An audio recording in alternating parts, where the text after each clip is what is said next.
Daniel Bwala, thank you so much for joining me on Head to Head.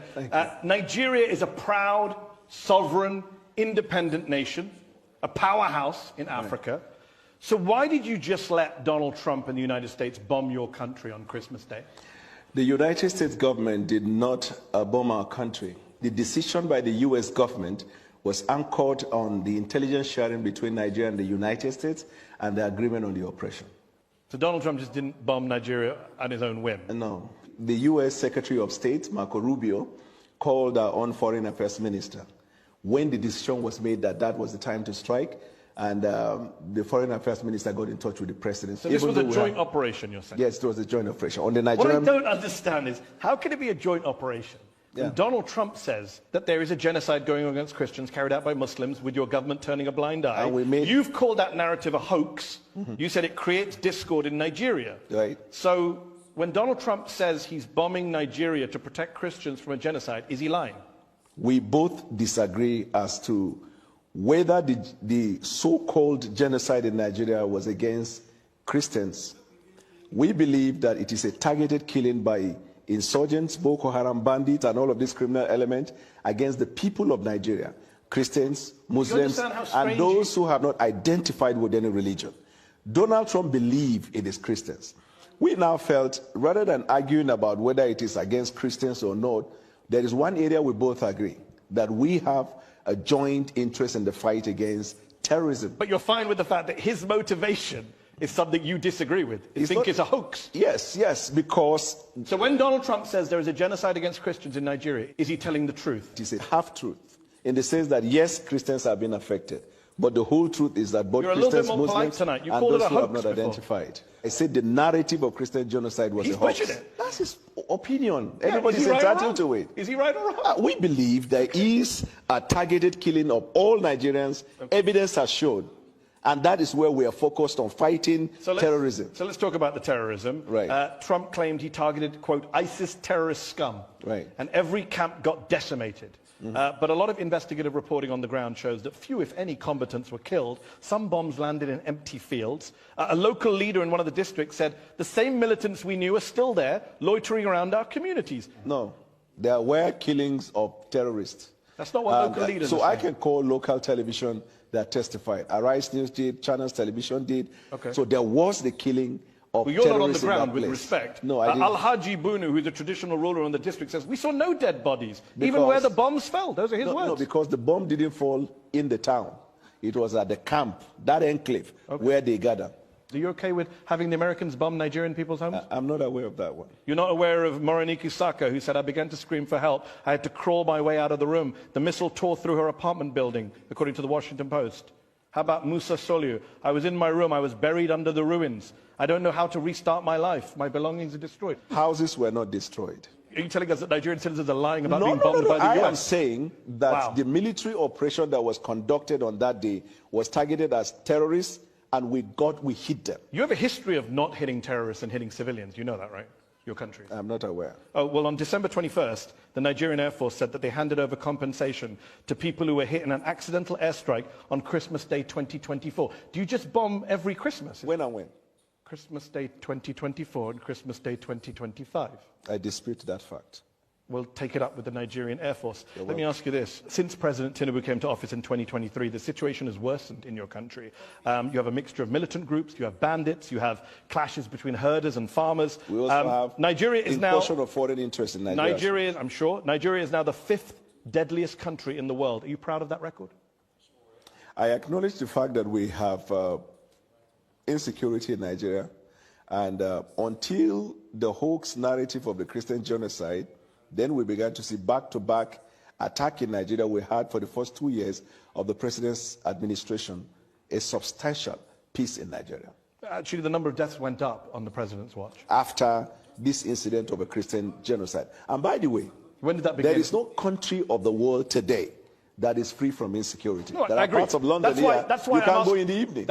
Okay, but we're not bombing London to root out militant training camps. But you have had so many of the bombing on behalf of the Let's United just Kingdom put this by in the United context here, States. since you're making rather spurious comparisons. No, the context is 11,000 people were killed in conflict in Nigeria in 2025. That is up from 8,700 in 2023. That is a 26% increase in the number of Nigerians killed since your party and your president came to office.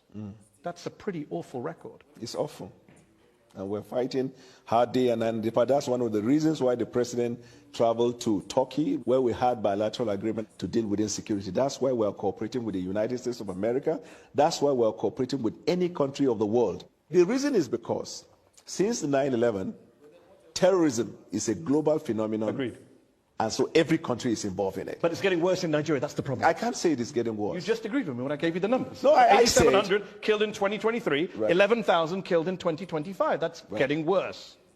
How many people were killed in the United States last year? In conflict-related violence, probably. So this is not one. a conflict. This is an act of terrorism. Okay. So how many people were killed in the United States in terrorism? Excuse me, sir. It wasn't 11,000. This is part of what Donald Trump many years ago in his first term classified the Western media as what? Fake news. The reason is because context matter. This is not Western media. You right? are well this aware. This is not Western media. Yes, I understand. But this you is are the Armed Conflict Location and Event Data, ACLED, No. the most respected group When that you- counts conflict-related violence around the Let me world. ask you, where there is a terrorist I could also attack, do give you call another that an armed source. conflict? I mean, National Human Rights Commission. This is a Nigerian group. 2,266 people were killed by bandits or insurgents in the first half of 2025. That's more than were killed in all of 2024. You are failing. Amnesty International says you are failing at security. The numbers don't lie.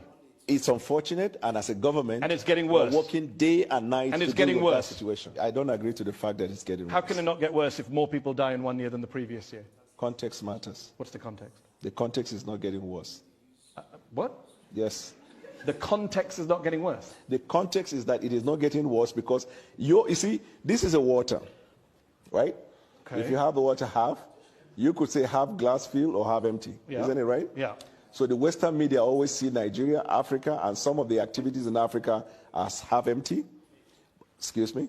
But we see it as half full because when we look at it, and when I say context matter, before the president took the oath of office, we knew the situation in Nigeria. And you made it worse. When he made the decision Yeah. to take bold step to put Nigeria in better trajectory, we were well aware of the fact that it was going to incense lots of people. Okay. We are also You've aware. made your point. I get Okay, the glass quiet. half full. I get the context. I also understand basic mathematics. Let me ask you this. President Tinubu only declared a national emergency in November of 2025, brought in a raft of policy changes. After Trump declared your country to be a country of particular concern for failing to deal with the threat of Christians, does your government only spring into action when it is internationally shamed into doing so? Unfortunately for you, 6 months before that, we arrested the leaders of La Kurawa and Boko Haram. Some months before that, we killed a certain number of terrorists that the U.S. government, State Department, commended Nigeria. The Why- but U.S. you only I'm brought in calling- a national the U.S. emergency. Embassy celebrated the fact of the exploit of Nigeria before Donald Trump said that. But again, he shamed you, and you declared a national emergency. You didn't do it before he shamed We declared the national emergency 6 months before Donald Trump's statement. you. No, that's not true. The president it was of in November of Nigeria. 2025. No. Much earlier, around I think April or May, the president declared national emergency on insecurity. But the actual national emergency was in November. How can it be let's actual? talk about, people can look this up. Let's talk about kidnappings. The world remembers Chibok in 2014, Right. when 276 schoolgirls were taken by Right. the militant group Boko Haram. Very little has changed, unfortunately, in Nigeria. Just last November, 250 students and staff were kidnapped from St. Mary's Catholic School in Niger State. 2 years into Tinubu's presidency, Nigerian research firm SBM Intelligence said, and I quote, Nigeria's kidnap for ransom crisis has consolidated into a structured, profit-seeking industry. That's embarrassing for your country that you have a kidnapping Yes, industry. I agree with the fact that the insecurity associated with kidnapping has now become a crisis economy. But much more than that, I know of our government's effort in dealing with that insecurity. If you have a little understanding of the nature and the boundary and the geographical measurement of Nigeria and the tendency for insecurity to come in, then you will understand that we're fighting a hydra-headed insecurity situation. With respect to the kidnapping of children, the government has taken measures already. We've introduced what we call Save the School, where students and schools that are in remote places where there is no security are brought back into state capital where they get the education that they need. But Nigerian people don't believe you. 2 out of 3 Nigerians say that Where did you security... get that information? Africa Barometer. May of 2024, 2 out of 3 Nigerians say security agencies are handling the abduction of Nigerians fairly badly or very badly. 1 in 3 Nigerians say they personally know someone who's been kidnapped. Yeah, you have These a are stunning still- statistics. Amnesty, Human Rights Watch have lined up to say that you have allowed impunity to flourish, you have failed to apply lessons from previous attacks, damning indictments of I your put security it to you, that's not what they said. That's That not what is Amnesty not said? what I'm, yes. I've Amnesty, literally got the quote right here. quote it. The authorities' failure has allowed impunity to flourish and the killings to spread to many parts of the country. Source.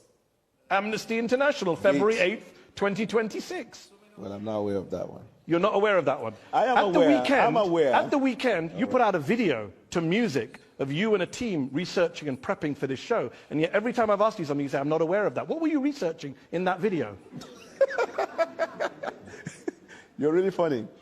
Let me tell you I'll ask you a this. serious question. Amnesty International, you asked me for a If source, you ask- I read out the source. You asked me for a date, I read out the date. What's your response other than picking up glasses of water? No, Amnesty has a history of calling everything bad. Okay. I want to ask you. That's what every authoritarian... let's ask about corruption before we go to our panel who are waiting patiently here. Transparency International, they say systemic corruption continues to plague the defense sector, causes a major hindrance to security. President Tinubu said in August, there is no more corruption in Nigeria.